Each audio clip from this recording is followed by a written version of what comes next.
Many of you have been around for a while will recall the early days of YouTube, when the religious sorts started trying to shut down real criticism, calling it hate speech and harassment. I mean, I think it's typical of Islamic schools and the political Islamic movement to label any criticism a sort of prejudice and thereby racism, thereby trying to make people silent on criticizing it.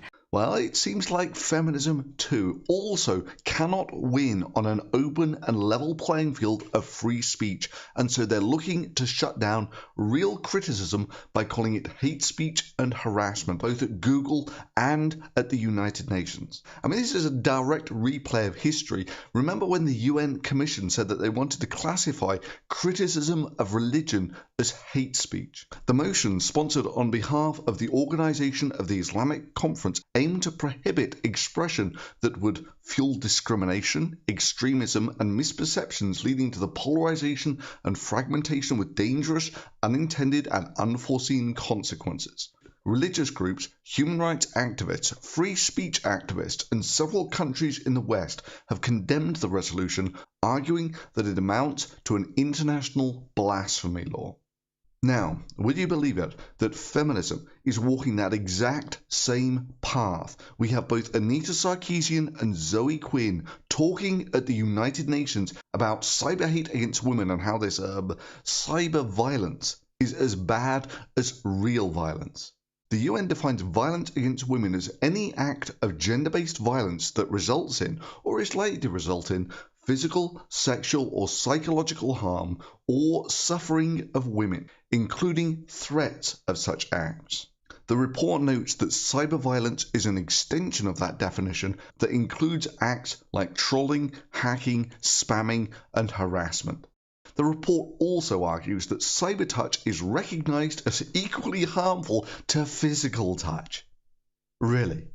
Suggesting that online harassment might be just as lethal as domestic violence or sexual abuse.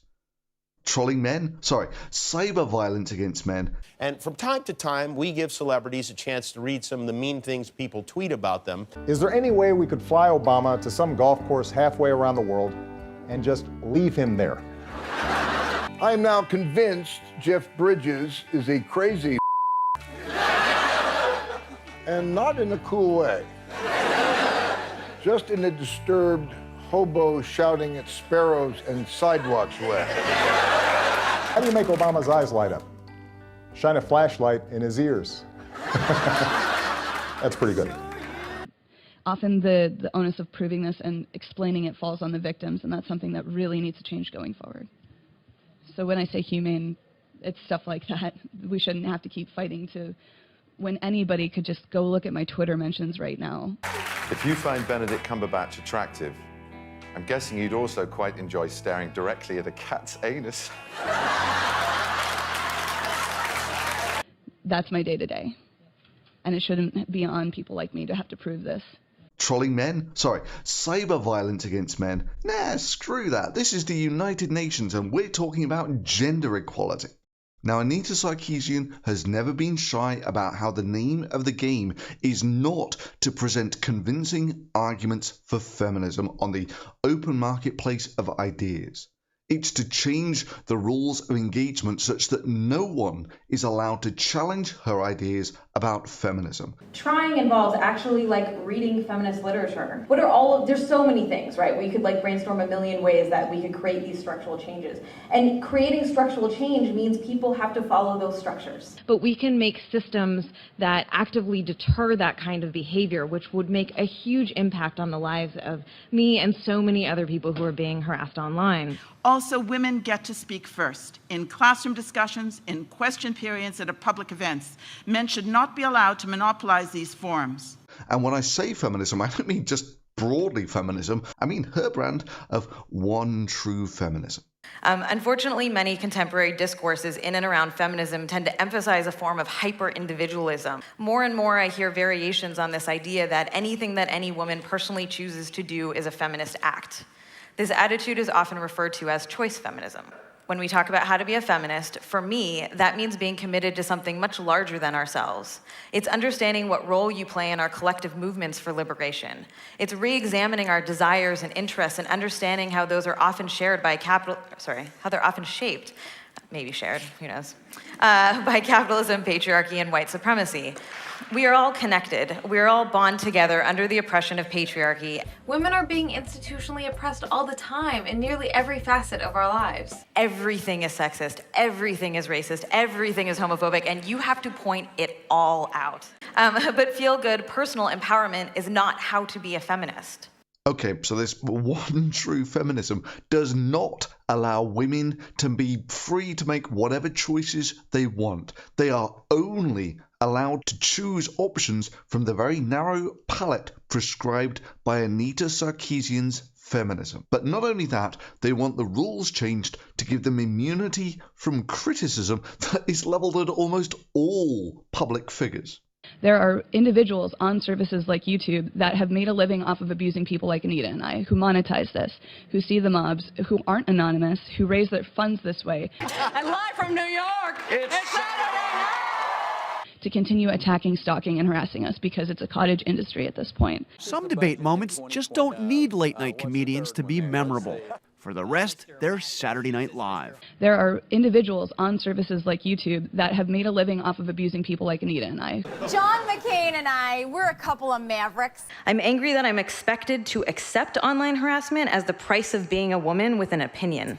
And gosh darn it, we're gonna take that maverick energy right to Washington. My life, my words, and my actions are placed under a magnifying glass. I believe that diplomacy should be the cornerstone of any foreign policy.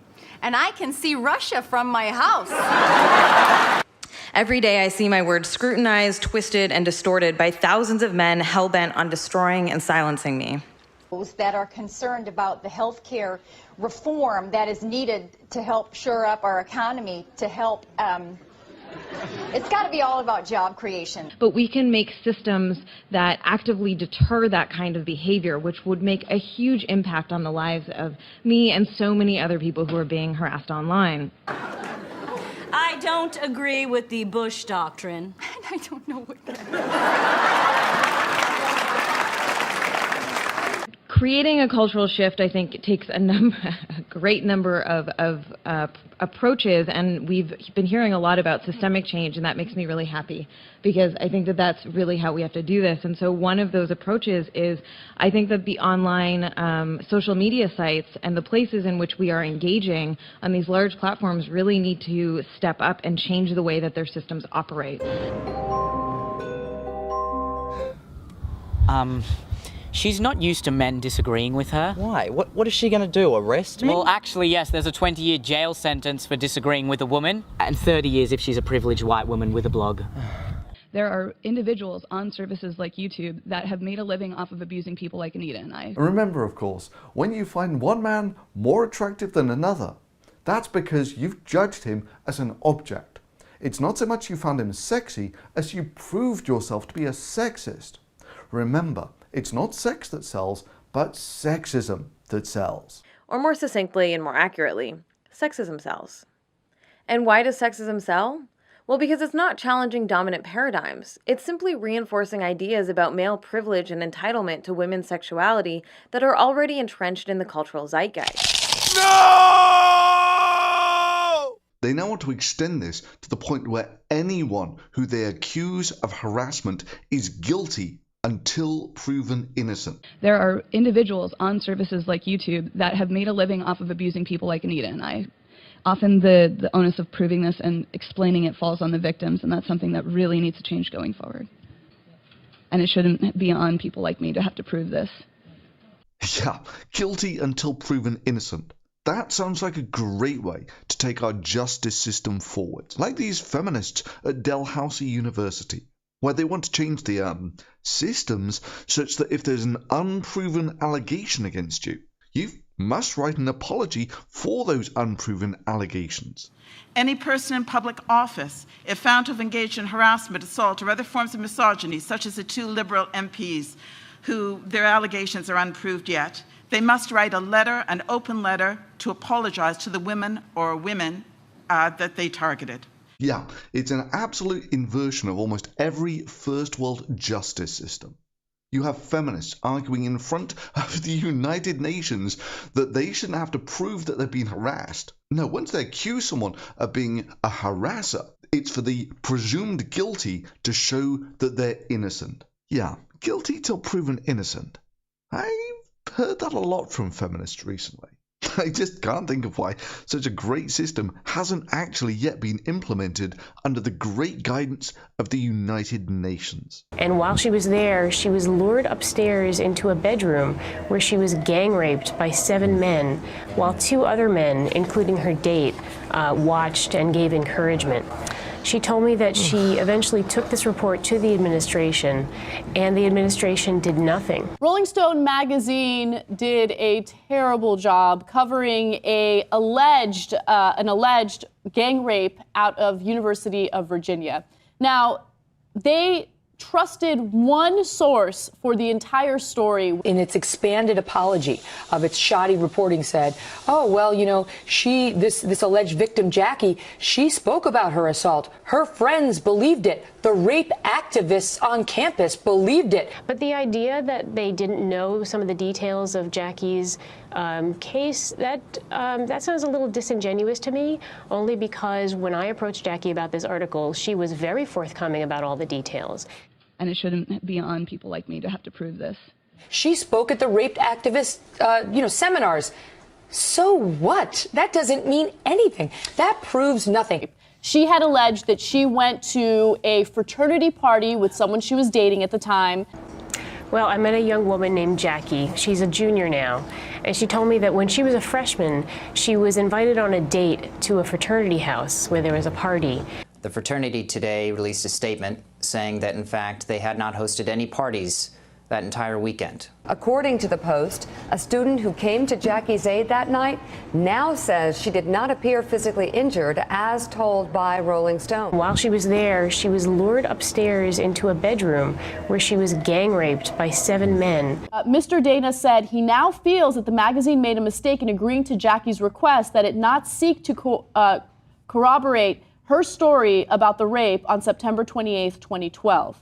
So that's a disaster. The alleged victim, a woman identified only as Jackie. She remembers every moment of the next 3 hours of agony, during which she says 7 men took turns raping her, she told the magazine. She said, well, maybe the party wasn't at Phi Psi, and then she told me that maybe the person who attacked her wasn't a member of the fraternity at all. She remembers every moment of the next 3 hours of agony. People know who are in the fraternity. You didn't give them a chance to respond, and you accused them of gang rape. I mean, that's... Of course you had to ask them if they did it. Of course, I mean, that's crazy. That's journalism 101. And it shouldn't be on people like me to have to prove this. A 5-month police investigation led to this conclusion. There is no substantive basis to conclude what is described in that article happened that night. You know, your story won't be believed if we don't have the other side. Once it comes out, the people who are identified will say, gee, nobody asked us what we thought, and stuff may surface later that we didn't include in the story that we should have included. Rolling Stone magazine is now expanding its apology for questionable reporting in connection with an alleged gang rape at the University of Virginia. It now admits that the alleged victim, Jackie, is, quote, unsure about certain details she originally offered that wound up in print. And of course, you've got Marcotte and other feminists using this case as an example of how much American society hates women. Before I say anything else, I have to thank you, Sabrina, for writing this. I think you've done a tremendous act of public service, and I'm genuinely very, very grateful. Thank you. It is hard to read an article like this and avoid the conclusion that we live in a culture that hates women, just hates us. I mean, part of the reason why I chose University of Virginia is because I felt that it was really representative of what was going on at campuses across the country. When I spoke to experts, the rape activists on campus believed it. She spoke at the rape activist, seminars. They told me that the scary truth is that if you dig deep enough, really in any campus, this is probably what you will find. That what happens at University of Virginia is probably not the exception. This is the norm. No reason to warn the rest of the campus that there had been multiple allegations of gang rape against a fraternity that continued to hold parties every weekend.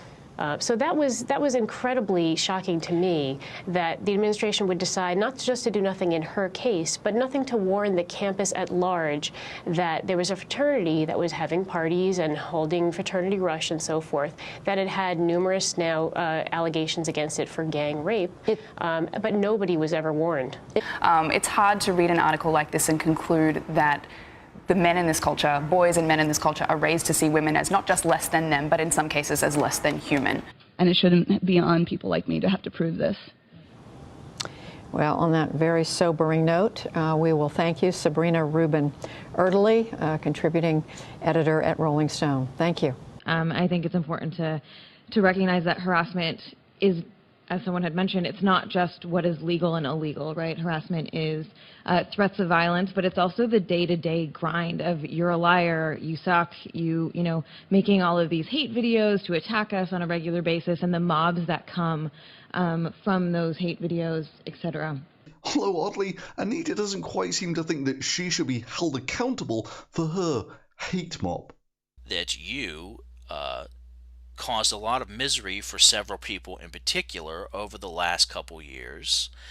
You've certainly caused a lot of misery for Anita Sarkeesian in your unethical attempts to, I don't know if it's just bring money into your channel or something like that. Your attacks on Rebecca Watson, for instance. And I can't stress enough that in that regard, I will fuck you over for that one of these days if it's the last thing I ever do. Now, to a degree, the United Nations doesn't bother me, because it's an utterly toothless organization. Indeed, the mere fact that you can argue for guilty until proven innocent in front of the United Nations and be taken seriously and get rounds of applause simply by virtue of the fact that you've cried wolf lots of times simply underscores the value of an organization that can have Libya chair its Commission on Human Rights. Google, on the other hand, is a different matter. And yes, that's the same Anita Sarkeesian and Zoe Quinn at Google strategizing about how they can best shut down criticism at Google ideas. What are there's so many things, right? We could brainstorm a million ways that we could create these structural changes. And creating structural change means people have to follow those structures. Google in many ways is the most powerful organization on the planet. Now, to a large part, Google's marketing philosophy has been very simple. They don't create or control content. They mostly just allow people to find what they want efficiently and then sell adverts on that search engine. In essence, they are the librarians. They don't write books, but they know where they are.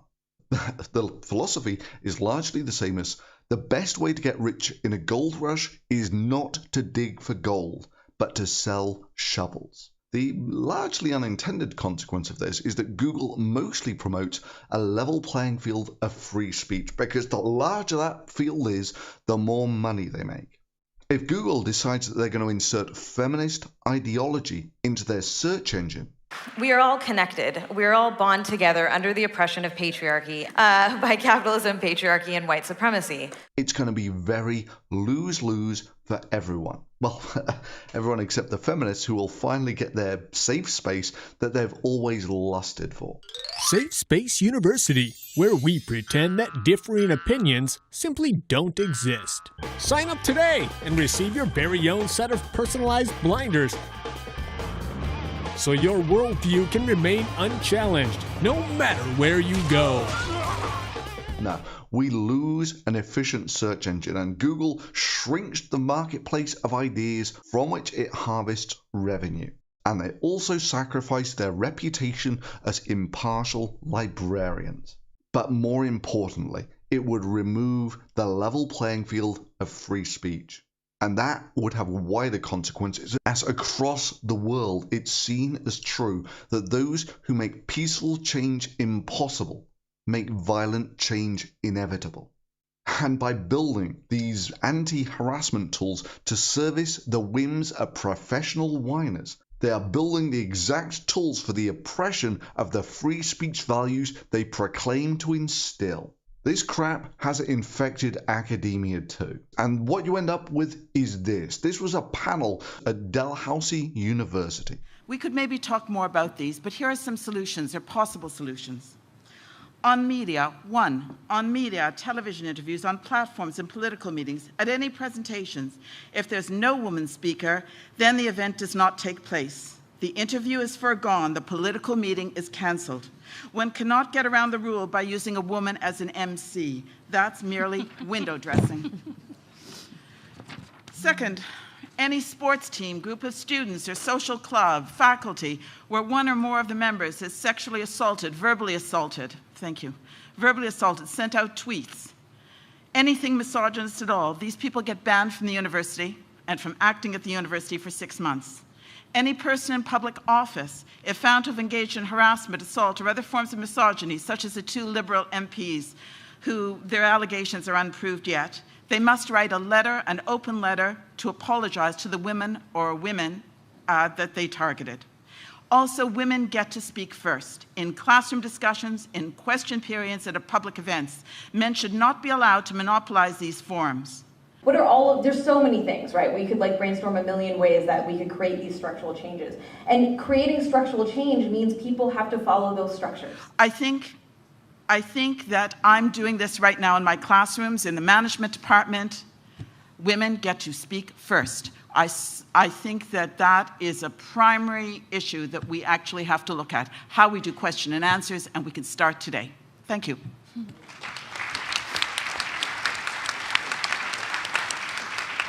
That open and level playing field is vital, as almost universally it's seen that good ideas fare better on that playing field than bad ones.